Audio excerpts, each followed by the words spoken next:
All right, guys, so in this video lesson, I'm going to go over two stocks. I'm also going to add both of these videos to the video library. So if you like this video and it gets lost somewhere in chat for you, just default back to the video library if you have access to it. But we're going to start off with MTP. It's Friday today, and this was one of the last trades of the day. And this is how we broke this down. So MTP was the top mover on my list. It was a percentage gain that I was following, and it was number one.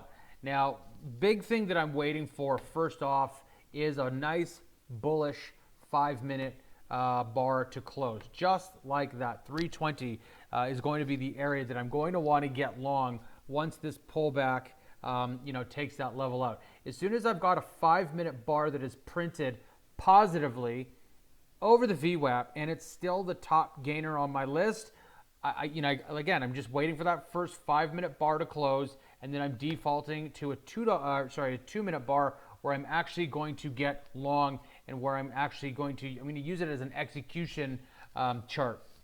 So I like to watch the trend on the 5, execute on the 2. Either way, I do the same thing. As soon as that 5-minute bar has printed and I've got an area, a structured area where I'm going to get in, I've got a very, very short period of time to do this. And this is where I develop my trade. It takes just a moment to do. I take my Fibonacci projection tool, I overlay it, I pull this level across to match where I'm going to get into the actual trade. 320 is where I want to get in. And I'm going to go straight up to my 618. And from there, I'm going to go to the previous candle low. Now, I know this just through data, that there is a very high probability of success of that high level that I'm breaking out of going to the 618. I think there's a 70% chance that if it actually breaks and confirms, it's going to go straight into that level. Now, you'll see with MTP that it not only broke out, but it broke out straight into the level. So this was a very, very good trade. It was very, very quick, and there was not a lot to it, and that's what makes this particular strategy so powerful. It's very simple, and it's just about understanding the VWAP and price action above the VWAP. If price action is above the VWAP, volume weighted average price, that means price action is trading higher on more volume, and it's above the flat average, which is this right through here.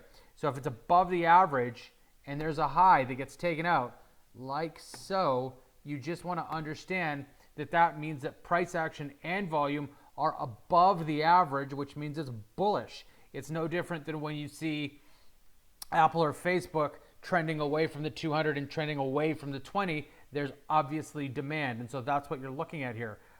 Big demand story. And so I use the VWAP to give me the volume and the average price at a specific level. If it trades higher than that on more volume and higher price action, then I know that I'm in a short-term demand play. And what I want to do is, after I've understood that demand play, I want to very quickly throw up my Fibonacci projection tool, and I just want to get in and I want to get out.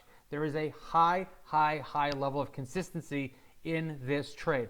This is a very, very structured way to nickel and dime the market. There's no flash here. It's not, you have to do this, this, and that, and so on and so forth. It is, here's the breakout. If price action gets across this, it gives me insight that it's taking out a level that's above the VWAP, which means the volume and the price are going to be well above the average. That denotes strength. And so if there's actual strength, I'm going to take that strength from my position where I'm getting in, boom, straight up to the 618. And if you do that over and over and over again, you will slowly grow your account. When you start to grow your account and it gets bigger and bigger and exponentially bigger, then what you want to do, if you're not doing it already, is default to asset allocation. If it's a smaller account, you're going to want to be a little bit aggressive. Once you build the account, you might want to default to sort of like somewhere between 20 and 30%, and sort of put anything on like a quarter to a third of your account in any one trade, managing the risk first. And getting into that zone, you will then naturally start to scale with the market. Remember, if you have a $10,000 account and you're using a 30% allocation, you got $3,000 in every single position. But if you if you target yourself and say, well, I want to double my $10,000 account to $20,000, which is totally doable. Once you get from 10 to 20, now you have more money, but when you're using the same allocation model of 30%, you've naturally scaled with the market's money. Remember, 30% on 10 grand is $3,000. That's what you allocate to your trade. When you make it from 10 to 20 and using the same allocation, you now move into the $6,000 range that you're putting onto any one position. And by the time you get to that level, your discipline will be more structured. So scale naturally with the market's money, but don't forget to really hone in your skills on how to nickel and dime the market. It will it'll serve you well moving forward as you're learning how to trade. Now, there was another stock that I wanted to go over today, which was, I think it was FAMI, and this was the exact same thing. It did the exact same thing today multiple times. So I did not trade this. I did trade the other stock, MTP. I did trade that, but I did watch this in chat, and this did a few things that we liked that we were looking at. Now, you can see there's that first 5-minute bar.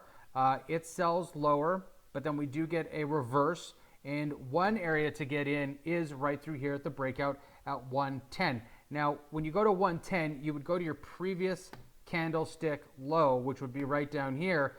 It is a bit of a wide spread. You're looking at about 17 cents, and you'll see that this thing rallies up, closes, pulls back, and then starts to rally. If you're looking at this previous candle low where you're getting in, what you simply want to do, and you would have to surf the pullback on this one, you wouldn't have gotten stopped out. And if you went over to that 618 right through here, you will see that you would have gotten hit right through here on target, and then it would have sold off. If you, for whatever reason, weren't using the 618 and you were using the 100, you'll see that it sold off, but the lows did not come back down to that previous low, and then you really start to rally through there. This is where you could move your stop loss up, mitigate some risk. As it goes through, you can mitigate more and more risk, but you would have hit your target. Big thing here is VWAP. The last pivot high above the VWAP is what I do specifically with the VWAP strategy.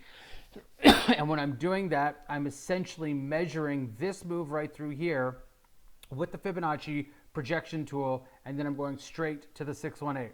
More often than not, even when there's strength, I usually get hit at the 618 more often than the 100 level. And the one thing I am doing is 618 is the target, but I'm managing my risk and I'm bringing my stop up. So what that means exactly is if you have your if you have your Fibonacci projection tool laid out like this, for example, and pardon me, if you've got your fibs here and you're putting your entry there and your risk here, or here as we said, there is 16 cents of risk. And if you're looking at getting out at the 100 level from the breakout, you are looking at 18 cents of upside. Now, for me, that's just more than a 1-to-1, and I don't really like the risk to reward. Not the greatest. It's a dollar stock. The risk reward is generally a little bit better on $2, $3, $4, and $5 stocks, to be completely honest, but we'll use this as a for instance. But as price action rallies and then pulls back and then starts to rally again, your risk is still down here, and this gap is your at-risk capital. Now, as price action starts to move higher, let's use also this 618 because I want some room on this chart. So this is a theoretical risk management practice at this point. But as you can see, price action is bullish, and then it gets very bullish. Now, right now, at this particular situation, you got 28 cents of upside and 16 cents of downside, so just under 2-to-1. When price action gets bullish and starts closing, say right through here, if you take your risk and you say move it right to here, you've now closed your risk in by, what was that? So 93 cents into $1. So you've closed your risk by 7 cents. So now effectively what that means is while price action is up here and you're still looking to target at 138 from 110, you now only have 10 cents of risk. Now, when this bar closes and we get up into this stratosphere up through here, you could actually take this and then start using your Fibonacci 238 level as your stop, right? And so as price action prints even higher, say up through here, it puts in that tail, moves higher. You could even effectively move up to the 117. What's happened now is that you actually are in a risk-free trade. There is zero risk on this chart. Zero risk, because you're in at 110. You're in at 110, but you've locked in 7 cents. So you're actually in profit. There is zero risk. The only theoretical risk that I could think of in this particular situation is if there's a halt and then price action gaps down below 110.